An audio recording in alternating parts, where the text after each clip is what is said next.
Hey everyone, this is Jeff, aka 101 Bronson, bringing you the new installment of my Al Pacino review series.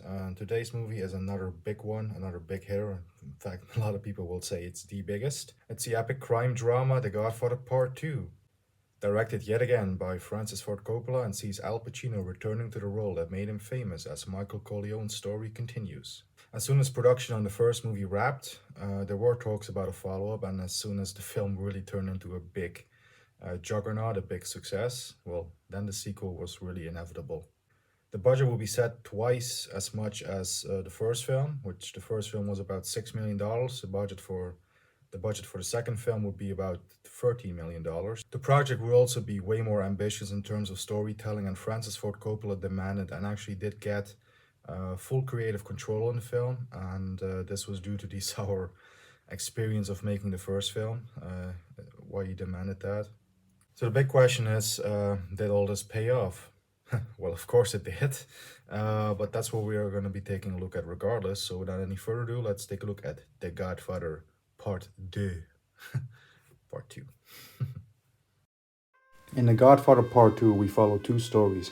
In flashback sequences, we follow the rise of a young Don Vito Corleone, this time played by Robert De Niro, coming to America as an immigrant, having to leave his home country Sicily due to a powerful mafia don wiping out his family and hunting Vito as the last member of his family left. In America, Vito slowly but surely starts building his empire, and we see his rise to power after taking down a local don who was extorting the neighborhood. In present day, for this film that's 1950s, we follow Michael Corleone's story, following on from the previous film as he struggles to maintain power. And ultimately we follow his downfall really, as he's betrayed by someone very close to him and an assassination attempt is made on his life. He also comes under fire by a Senate committee when a former member of his family is going to testify against him. After a failed attempt at expanding the empire into Havana, Cuba, together with rich and powerful Jewish mobster Hyman Roth, played by Lee Strasberg, who on the surface has Michael's best interest at heart but turns out to have ulterior motives, as Michael figures out he was actually involved in setting up the assassination attempt on his life. And if that's not enough, his relationship with his wife Kay is also in turmoil when she confesses to him that the baby they lost in a supposed miscarriage was actually aborted by her choice. Michael, at the end, has to defy all impossible odds, getting cleared of all charges from the Senate committee, silencing the witness, dealing with Hyman Roth, and really the biggest of all, deal with the traitor inside his own family who turns out to be his own brother, Fredo Corleone. Rise, fall, power, deception, betrayal, murder. These are only some of the central themes to The Godfather Part II, and in a way one can say it's a much more complex and nuanced story compared to the original movie.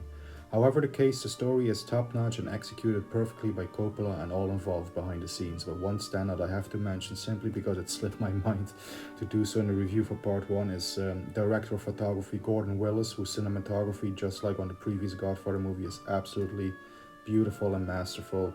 Truly one of the all-time greats among cinematographers. Let's talk about performances in this movie, because boy, there are some exceptional ones here for sure. We'll leave the big man's performance for last. Firstly, let's talk about Robert De Niro, who plays the young Vito Corleone and essentially plays a young Marlon Brando, and his take on this role is absolutely amazing.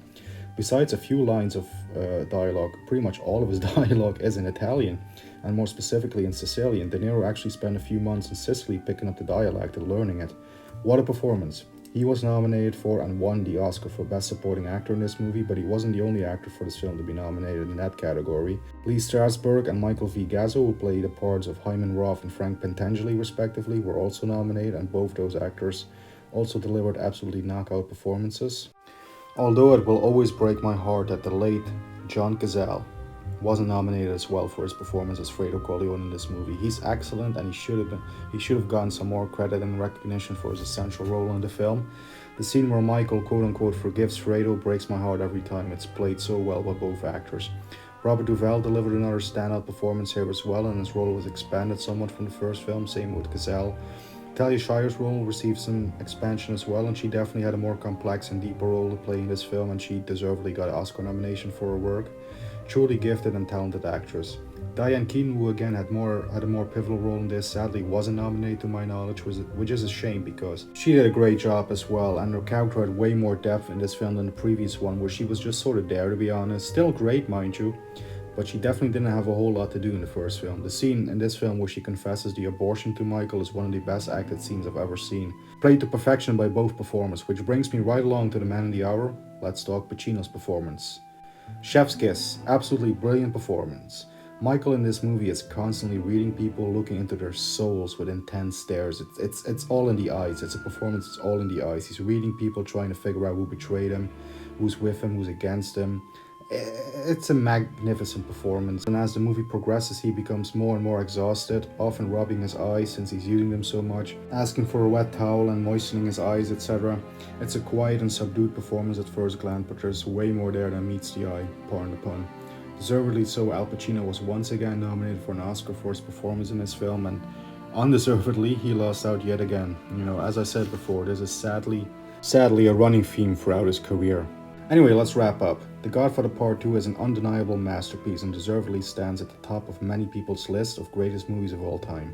I won't disagree with people that even consider it better than the first film. However, despite it being a very, very close call, I do personally prefer the original movie to this one. It's definitely not taking anything away from this film, but that's my own personal view on it. There's just something about that first film that keeps me coming back to that one more often than this one personally. However, just as with my review for the first one, I say to people that haven't seen it, what are you waiting for? Go watch it now, I promise you. You won't regret it. An absolute masterpiece that will continue to be celebrated and loved by many, long after even I will no longer be here, that's for sure. 10 stars out of 10. Masterpiece. Classic masterpiece. So there you guys have it. That was my review for The Godfather Part 2 from 1974. A little cliff note because I didn't mention this in the actual review with clips. The film, of course, was a massive success with both critics and audiences alike, taking a massive box office uh, um, amount of money, and it was loved by everybody. And like I said, people to this day consider it one of the greatest films of all time. It only competes with the first film. Even people, you have to this day people that say it's better than the first one. People are still debating, is the first one the best, is the second one the best. It's very rare that a movie sequel is considered better than the original, or it's put on the same level as the original, but this one definitely is a great film, great performances by everybody, especially Al Pacino, who, like I said, it's a performance, it's all in the eyes. It's absolutely wonderful.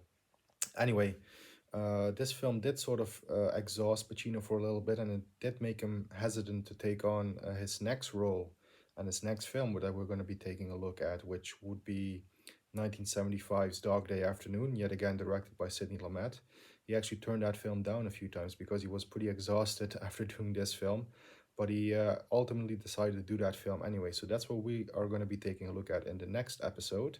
So I do hope you all enjoyed my review for The Godfather Part 2. Like I said, I try to keep these as short and to the point as I possibly can. If I could do a 30-minute review, 40-minute review on this film, I easily would have, or any of these films, to be honest. But I sort of want to keep these a little condensed and still sort of make all my points across. And I do hope I was able to do that with this one. I sort of rattled very quickly throughout a lot of the things, but trust me, it's an amazing film. You will not regret watching the film if you haven't seen it already.